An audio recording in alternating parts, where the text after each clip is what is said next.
Gawain sa farm para sa nag-iisa namin na baka at sa mga kambing natin. Tayo ay mag-chores, dalawang chores. Kay John B at sa ating kambing. May mga checklist din kami dito sa farm para may guide kami at hindi namin nakakalimutan ang mga detalye na mga kailangan gawin. Napaka-effective nitong checklist na to as long as gagawin ng mabuti. Effective naman so far, kaya pagpatuloy namin ang sistema na ito. Para sa chores ko ngayong umaga sa farm, unahin natin si John B. Kailangan natin protektahan itong hulip. Nakasetup naman ang paddock na sunod, kailangan lang lagyan ng linya itong hulip para hindi maabot ni John B. Napakasimple pero working naman itong way namin ito. Marami pa rin hindi naunawa ng concept na ito, kaya puro bash pa rin pag nakikita na ginagamit natin ito sa ating baka at baboy. Pero ulitin ko, ito ay widely acceptable practice. More humane way pa nga itong na farming eh. With this, namamaximize ang damo sa farm at mas even ang grazing ng pasture. Hindi na over or under forage ang farm kaya very beneficial ito para sa farm na eventually alaga din natin ang makikinabang. Kaya patawirin na natin si John B para mabigyan na natin ng feed sa tubig. Nag-devise nga pala ako ng bagong checklist for 1 week na ito. Kompleto ng gawain para sa umaga, hapon at ang visual check sa hapon. With this, hindi tayo magiging complacent at may makakalimutan na detalye. Kasi kahit ako, minsan nakala ko tapos na. Yun pala, may nakalimutan pa akong isang maliit na gawain. Bawat alaga namin, may isang checklist na ganan para sure na nagawa lahat. Then pipicturean with date and timestamp.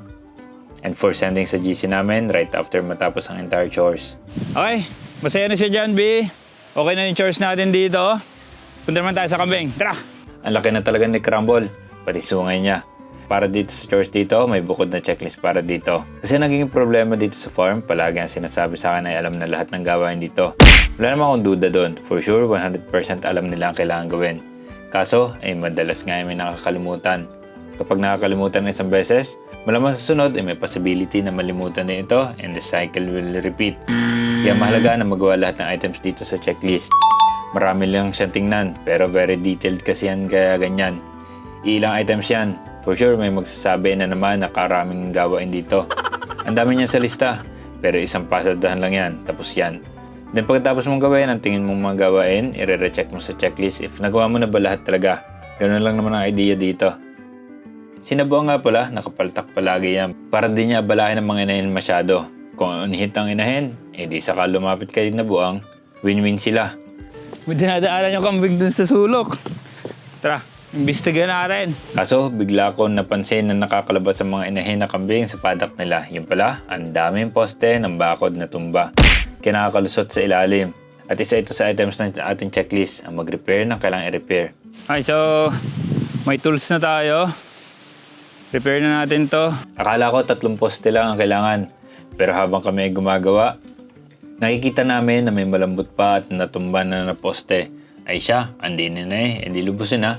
Lagi ko nga sinasabi, pag nasa farm ka, dapat mabilis kang umaksyon at mag-decide sa kailangan gawin. Para okay ang mga alaga at less stress para sa'yo. And dapat matyaga talaga sa ganito at bawal ang tamarin. Kasi may buhay ang nakasalalay sa mga gawain dito. Buhay ng mga alaga mo. Ano, Crumble? Ha? Ano? Kahinin mong gumalaw, ha? Hinin mo namang gumalaw. Kung may dinaramdam. Ang ending, nakasampung poste ako na binaon. Aray ko, dumami na ng dumami. Pero goods lang yan, para sa mga alaga natin yan. Napalaot na tayo ng husto habang nagpo-poste, kaya ginawa na ni John Paul ang mga gawain dito sa bahay ng kambing. Walis at lagay ng tubig. Ninip na ata. Napalaot na rin kasi tayo eh, para mahigit 1 hour namin ginagawa ito. Ang daming poste kasi. Naghukay at nagbaon kami. Kami na rin ang nagputol niyan, ay kompleto na eh.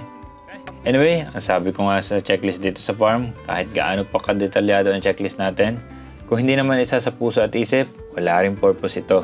Kasi pwede itong chika na lang basta, na hindi naman ginawa ang chores. Pero andun pa rin talaga ang risk na yon.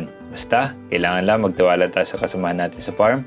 Pero dapat may checking tayo lalo sa umpisa para sa enforcement. Yun lang. Peace.